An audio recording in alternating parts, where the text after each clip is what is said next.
Anyone who moves from some other country to live in Germany is at risk of experiencing culture shock. Actually, come to think of it, anyone who moves to live in any country that is foreign to them. If you do experience culture shock, then don't worry, you're not alone. It's quite common and, in fact, normal. But hopefully you'll find this video helpful. But I should just point out that I can't cure culture shock. It's a process that you have to go through. The idea behind this video is to give you a general idea of what to expect so that you're ready for it. The one-sentence summary is that culture shock is a feeling of isolation coupled with the realization that you don't know how the culture works in your new home. But obviously, that's not really news, and I'm here to explain in more detail. There are different theories about this, and you may have seen graphs that look like this, or this, or this. But in the real world, different people are just going to have different experiences, and some may never get culture shock at all. But let's not overcomplicate this. I think there are just three basic phases. First, everything is new and exciting. Second, it all goes wrong and everything sucks.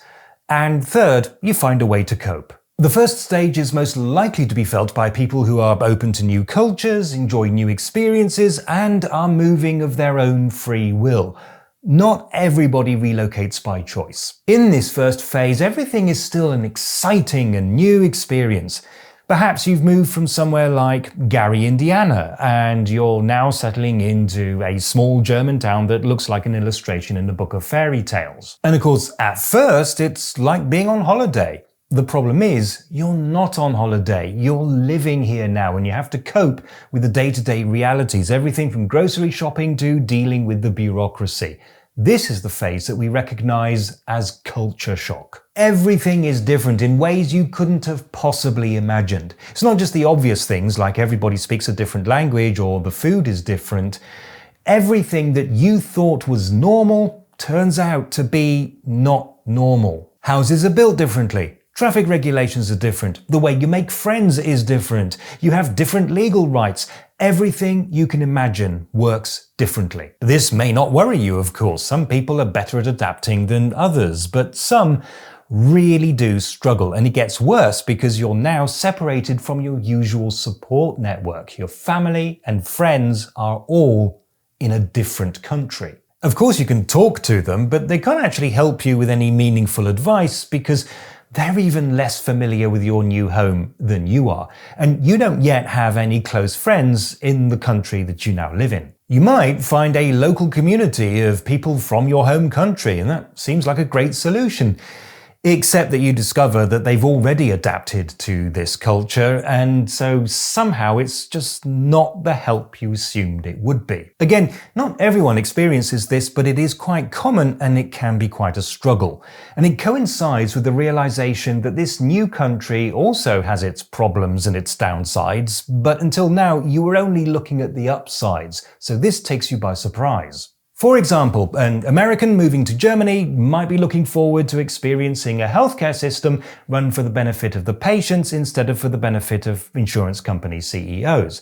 We've all seen the social media posts. Back home in America, when I went to the ER with a dislocated finger, it cost me $5 million. But here in Germany, when I was hospitalized with double pneumonia, second-degree burns and a severed leg, it cost me €10 for the ambulance and everything else was free.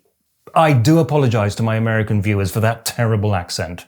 But then it takes you 6 months to get an appointment with a dermatologist and you discover that Germans have been complaining for decades that the healthcare system is on the brink of collapse and urgently needs reform.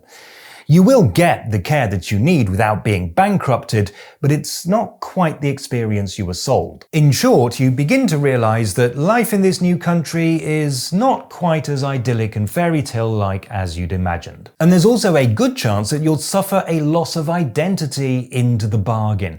This is especially going to be felt if your only reason for relocating at all is that your spouse was sent abroad by their company and you have a visa to accompany them, but you're not allowed to work. In your home country, you had a complex identity. To your parents, you were a child. To your friends, you were a friend. To your work colleagues, you were a work colleague, or in some cases, maybe a supervisor. To your boss, you were an employee, and so on and so on and so on. But now what are you? Mostly you're Jack's wife or Jill's husband. And that's it, that's all that's left of your identity. You are the spouse of somebody who has an identity. This sounds awful, but I don't want to put you off. It can be difficult, but millions of people have gone through this before and have survived.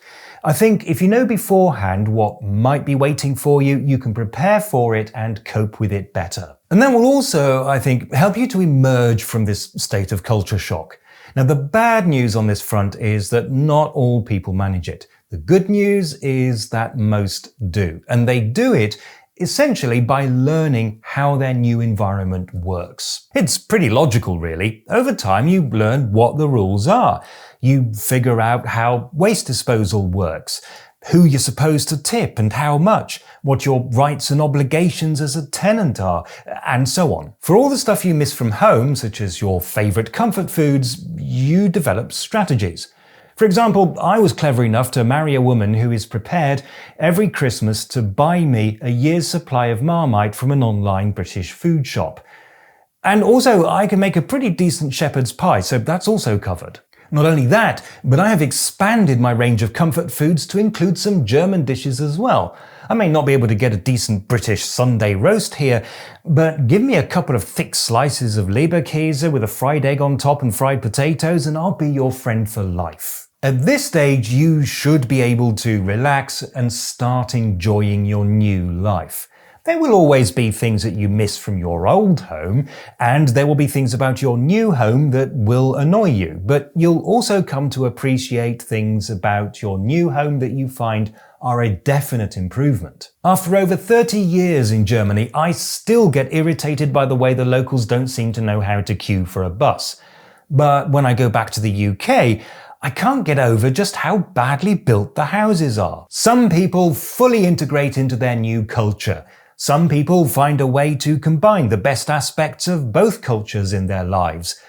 Some people, unfortunately, never recover from culture shock, and for them, life can be extremely difficult. So, how can you avoid that? Unfortunately, I don't think there is a surefire method. But I do think that you can make life easier for yourself if you just bear a couple of things in mind. First, brace yourself. You will be leaving your comfort zone and trying to adapt to a new culture. That is never easy, and so you shouldn't worry if you start to feel annoyed, frustrated, lonely, and confused. It doesn't mean you've failed. It's just that life, in general, is complicated. Second, an open mind can help. There is no right culture and no wrong culture. There are only cultures that you're familiar with and cultures that you're not familiar with. Do your best to embrace new ways of thinking, new perspectives, new solutions to common problems. That's not much, but you are in for an adventure that isn't always going to be pleasant. But if you know that you will be experiencing difficulties, and if you can put yourself in the right frame of mind, there's a good chance that it will all pay off. Well, that's all I have for now. Thank you for watching, and if you are still watching, I've put down there a link to a video that I think you might enjoy.